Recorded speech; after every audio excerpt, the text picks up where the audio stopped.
कल ये जग समाप्त हो जाना।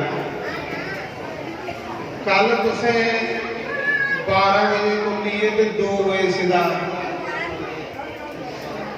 सवेरे कहते बनाना, वो बाद 12 तो 2 बजे सीधा सत्संग होना, 2 बजे के बाद लंगर पूरी होनी।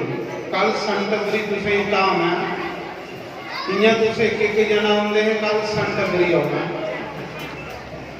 तो कल तुम रोटी इतने खानी भंडारा खाना 2 बजे भंडारा खुली आना तो 12 बजे कोई 2 बजे से सत्संग होना। हूँ भगवान कृष्ण आने वाले हैं तो भगवान का अवतार भाद्रो महीने द्वापर युग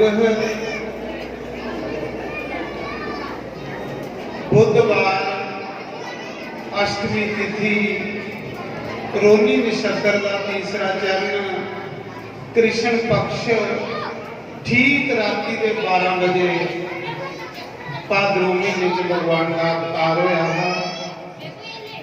तो हूँ भगवान आवा देना तुसें थोड़ा चिर साढ़े पठानकोट की क्षमा भैन आएगी हो तुसें कीर्तन थोड़ा करके भगवान के आने पर उसके बाद फिर आरती होग।